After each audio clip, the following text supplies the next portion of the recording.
So myself, Dr. Dakshayani, working as an assistant professor in Government First Grade College, Rajajinagar, in the Department of Commerce and Management. So already I have completed 3 sessions of this chapter, International Finance.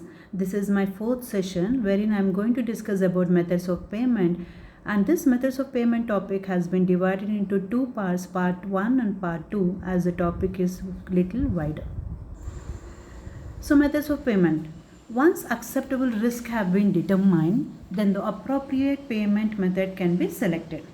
So following are some of the important most common payment method followed in international trade. The first one you have is cash in advance. So cash in advance, it is clearly a risk-free except for the consequences associated with potential non-delivery of the goods by the seller. So ಇದು common method, and it is also considered to be risk-free except ಯಾವಾಗ ಅಂತಂದರೆ when there is a failure from the point of view of the seller in case of delivery of the goods. So cost in advance is usually a wire transfer or it is also a check. Although an international wire transfer is more expensive or costly, it is often preferred because it is speedy and it does not bear the danger of the check not being honored. So usually it expensive ಆಗಿದ್ರೂ ಕೂಡ ಇದನ್ನೇ most commonly use ಮಾಡೋದು in case of international trade because it is speedy and also it does not bear the danger of the check not being honored. The check can be of disadvantage if the exchange rate, ಯಾವಾಗ ಇದು disadvantage ಆಗುತ್ತೆ ಅಂದರೆ exchange rate has changed significantly by the time it arrives ಅಥವಾ clears and it is already been credited. On the other hand, the check can make it easier to shop. Okay, ಇದು ಒಂದು advantage. The check can make it easier for the shop for a better exchange rate between different financial institutions. So we can shop for a better exchange rate between the various financial institutions. So this is about what? Cash in advance. So for online transfers, the seller should provide clear routing instructions in writing to the buyer or the buyer's agent. So online transfer ಮಾಡಬೇಕಾದ್ರೆ seller ಕೆಲವು instructions ಕೊಡ್ತಾನೆ in writing. So ಏನೇನು instructions ಕೊಡ್ತಾನೆ ಅಂದರೆ the full name, address, telephone and telex of the seller's bank. ಆಮೇಲೆ the second one, the bank society for worldwide interbank financial telecommunications. The last one is the seller's full name ಇರಬೇಕು, address, telephone, type of bank account and also the account number. So all these are the things which are included and it will be in writing. So moving on to the second one. So this is the second important method of making payment, students, that is letter of credit. Okay. So the letter of credit, it allows the buyer and seller to contract a trusted intermediary. So they are going to contract a trusted intermediary. Who is this trusted intermediary? Is nothing but a bank. So what does it bank do? It will guarantee full payment to whom? To the seller, provided that the seller has shipped the goods and complied with terms of the agreed upon letter. So letter of credit ಅಲ್ಲಿ ಏನು terms ಇರುತ್ತೋ ಅದನ್ನೆಲ್ಲ ಕರೆಕ್ಟಾಗಿ follow ಮಾಡಿರಬೇಕು ಯಾರು? ಸೆಲ್ಲರು. And goods ಎಲ್ಲ ship ಆಗಿದ್ದರೆ ಮಾತ್ರ bank will give the guarantee for making full payment to the seller. So that is known as letter of credit. You can study for 2 marks. It is letter of credit. It is allowing the buyer and seller to contract a trusted intermediary. So a trusted intermediary na contract ಮಾಡ್ತಾರೆ, that is known as a bank. This bank will guarantee what? Full payment to the seller. ಯಾವಾಗ? Only when he has shipped the goods and also compiled ಅಥವಾ followed with the terms of the agreed upon letter. So moving on to the advantages, the letter of credit serves to distribute the risk between buyer and seller. So it will distribute the risk between buyer and seller since the seller is assured of what? Payment when the conditions of letter of credit are met. So seller he gets the payment when all the conditions are met and the buyer is reasonably assured of the guarantee of receiving the goods order. So ಇಲ್ಲಿ ಸೆಲ್ಲರ್ಗೆ ಬರಬೇಕಾಗಿರೋ ದುಡ್ಡು ಬರುತ್ತೆ ಮತ್ತು ಬೈಯರ್ಗೆ he will be getting the goods which he has ordered. So this is the first advantage. there is a common form of payment, especially when the contracting parties are unfamiliar with each other. So ibru that is contractors ಅಥವಾ the parties, contracting parties, they are unfamiliar ಅಂದರೆ ಒಬ್ರಿಗೊಬ್ರಿಗೂ ಪರಿಚಯ ಇಲ್ಲದೆ ಇದ್ದಾಗ this method is considered to be the most common method of making payment. Letter of credit is typically irrevocable. What do you mean by irrevocable? Which cannot be changed. Which means that once the letter of credit is established, ಒಂದ್ಸಲ ಅದನ್ನು establish ಮಾಡಿದ್ಮೇಲೆ it cannot be changed without the consent of whom? Parties. Who are the two parties you have? That is the buyers and seller. The seller, especially when inexperienced, seller inexperienced ಆಗಿದ್ದಾಗ he has to present the agreement for a letter of credit to an experienced bank. Okay, so ಈ letter of credit he has to present to experienced bank ಅಥವಾ a trusted broker ಅಥವಾ freight forwarder, so that they can help to determine if the letter of credit is legitimate, correct ಆಗಿದೆ, and if all the terms can be reasonably met. So ಎಲ್ಲ terms and conditions ಈಸಿಯಾಗಿ ಅದನ್ನು ನಿರ್ವಹಿಸಬಹುದಾ, both the parties to the agreement. Who are the two parties? Both buyers and sellers. So ಇದನ್ನೆಲ್ಲನೂ that is if they have to know that it is very much correct, then definitely the seller can also depend upon this letter of credit. A trusted bank other than the issuing or the buyer's bank, he can guarantee the authenticity of the document for a fee. So a document, the authenticity ಅಥವಾ genuinity will be certified by the trusted bank, provided he is going to collect the fees, nominal fees, for ensuring the guarantee. Now moving on to the disadvantage, students. If even the smallest discrepancies ಅಥವಾ ಏನಾದರೂ changes exists in timings ಅಥವಾ documents or other requirements for letter of credit, the buyer can reject the shipment. So ಏನಾದರೂ ಒಂದು that is condition fulfill ಮಾಡೋದ್ರಲ್ಲಿ ಏನಾದರೂ ವ್ಯತ್ಯಾಸ ಆದರೂ ಕೂಡ that is the buyer can reject the shipment. So once it is rejected, that is a rejected shipment means that seller must quickly find a new buyer. So ಅದಕ್ಕೆ ಅಕಸ್ಮಾತ್ reject ಆದರೆ ಇಮ್ಮಿಡಿಯೇಟಾಗಿ seller ಹೊಸ ಬೈಯರ್ನ ಕಂಡುಹಿಡಿಬೇಕು. Usually at what price? Lower price, or he has to pay for the shipment to be return. ಅಥವಾ ಏನು ಮಾಡಬೇಕಾಗುತ್ತೆ, ಬೈಯರ್ ಸಿಕ್ಕಿಲ್ಲ ಅಂದರೆ ಅವನು that is he has to make the shipment to be return. Goods ಯಾವುದು ವಾಪಸ್ ಬರ್ತಾ ಇರುತ್ತೋ ಅದಕ್ಕೆ ಅಟ್ಲೀಸ್ಟ್ ಶಿಪ್ಮೆಂಟ್ ಫೀಸ್ನ ಅರೇಂಜ್ ಮಾಡಬೇಕಾಗತ್ತೆ ಯಾರು? Seller. Besides being one of the most costly forms of payment guarantee, so letter of credit is considered to be very expensive, but still letter of credit also takes time to draw up and usually tie up the buyer's working capital. ಇಲ್ಲಿ ಏನಾಗುತ್ತೆ ಅಂದರೆ buyers that is working capital ಅಥವಾ what is also called as credit line, it will be tied up from the date it is accepted till final payment ಅಥವಾ till the rejection for non-compliance or non-following the terms and conditions or till the expiration or cancellation. So ಅದಕ್ಕೆ this is one more drawback. Okay, ಇಲ್ಲಿ ಬೈಯರ್ಸ್ದು ಏನು working capital ಏನಿದೆ ಅದು tie up ಆಗೋಗಿರುತ್ತೆ from the date of acceptance till the final payment. The terms of letter of credit are very specific and binding. Why do we say that it is very specific and binding?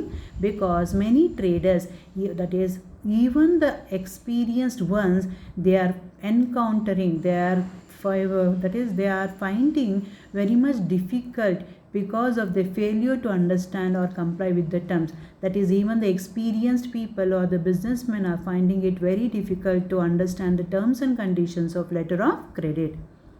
Submissions for letter of credit payment are rejected for failure to comply with the terms. ಎಷ್ಟೋ ಸಲ if they are not in a position to follow the terms and conditions, then there are chances for being rejected.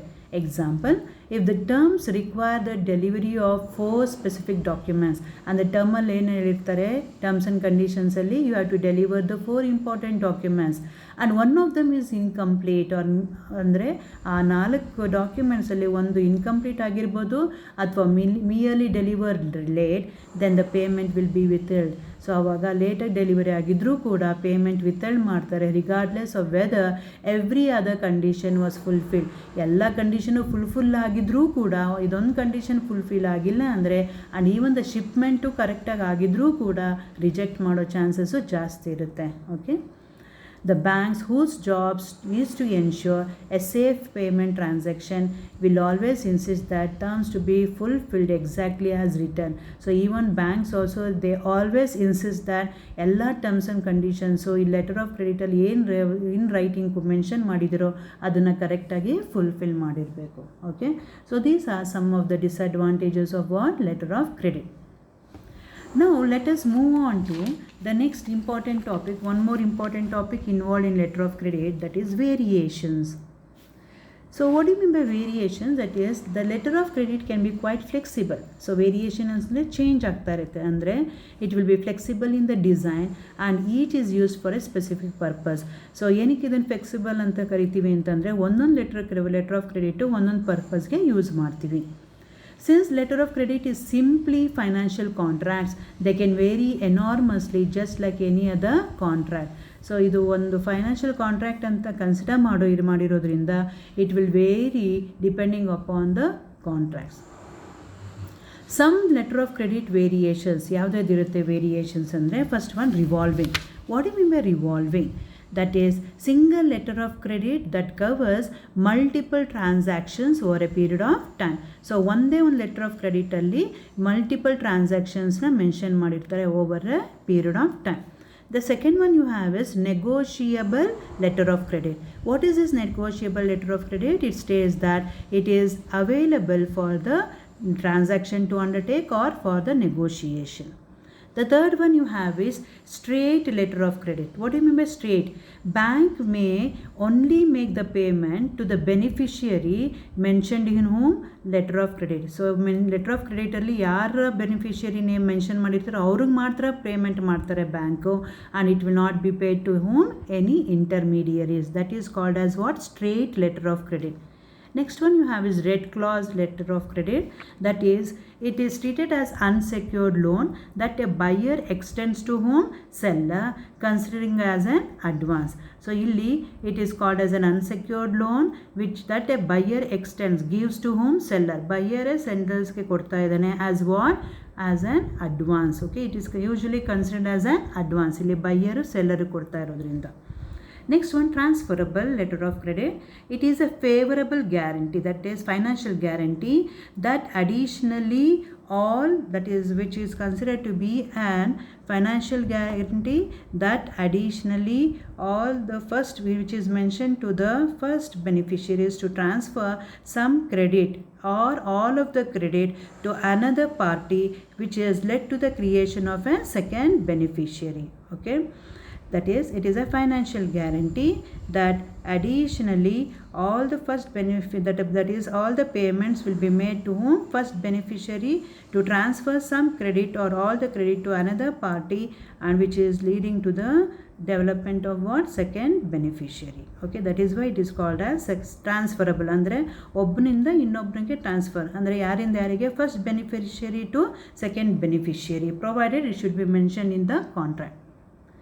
The next one you have is that is the restricted.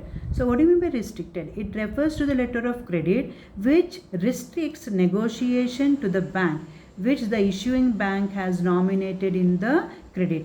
So again, that is, it should be mentioned in the letter of credit. Okay, so I am repeating, it refers to the letter of credit which restricts, okay, negotiation to the bank which the issuing bank has nominated in the credit. So issuing bank on letter of credit alli nominate ಮಾಡಿದ್ರೆ ಅಂಥವ್ರಿಗೆ ಮಾತ್ರ they are going to make the negotiation. So these are the different types of variations that are included in letter of credit. So but perhaps the safest and the most desirable letter of credit, at least from the seller's point of view, is called as standby letter of credit. So ಯಾವುದು most important, the safest method letter of credit ಅಂತ ಕರೀತಾರೆ ಅಂದರೆ standby letter of credit. ಇದೆಲ್ಲದಕ್ಕೂ compare ಮಾಡಿದ್ರೆ standby letter of credit is very safest. So let us discuss what do you mean by standby letter of credit. It is unlike other letters of credit and is more of a bank guarantee. It is more of like what? Bank guarantee. It is most often used not as a primary payment. So standby letter of credit is not used as a primary payment method, but rather as a fail-safe method or a guarantee for long-term projects. ಇದನ್ನು ಯಾವಾಗ use ಮಾಡ್ತಾರೆ ಅಂದರೆ fail safe method, ಅಥವಾ in case of long-term projects. This letter of credit promises payment only when the buyer fails to make an arranged payment. Okay, yavaga the letter of credit promises to make the payment only when the buyer if he fails to make the arranged payment. So ಅವನು ಏನು payment ಮಾಡಬೇಕಾಗಿರುತ್ತೋ ಅದನ್ನು pay ಮಾಡೋದಕ್ಕೆ ಅವನಿಗೆ ಆಗಲಿಲ್ಲ ಅಂದಾಗ, ಅಥವಾ otherwise fail to make the predetermine terms and conditions, ಆ terms and conditions letter of ಕ್ರೆಡಿಟಲ್ಲಿ ಇರೋವಂಥದ್ದನ್ನು ಅಕಸ್ಮಾತ್ ಅದನ್ನು ಮೀಟ್ ಮಾಡೋಕ್ಕಾಗಲಿಲ್ಲ ಅಂದಾಗ ಮಾತ್ರ the payment will be made. Otherwise the buyer pays on the receipt of goods. ಅಥವಾ ಇನ್ನೊಂದೇನು ಅಂದರೆ ದ ಬೈಯರ್ಸ್ ಯಾವಾಗ ಗೂಡ್ಸ್ನ ರಿಸೀವ್ ಮಾಡ್ತಾನೋ ಆವಾಗ he will make the payment or according to the credit terms arranged with the sellers. So ಅಥವಾ goods receive ಮಾಡಿದಾಗ ಅಥವಾ ಏನೇನು ಟರ್ಮ್ಸ್ ಆ್ಯಂಡ್ ಕಂಡೀಷನ್ಸ್ ಮೆನ್ಷನ್ ಮಾಡಿರ್ತಾರೋ ಲೆಟರ್ ಆಫ್ ಕ್ರೆಡಿಟ್ ಅದರ ಪ್ರಕಾರ ಪೇಮೆಂಟ್ ಮಾಡಿದ್ರೆ then it is called as stand by letter of credit. So this is called as stand by letter of credit which is considered to be the most safest method of making the payment. So with this we'll complete this presentation, students. I hope all of you have understood this topic. Okay.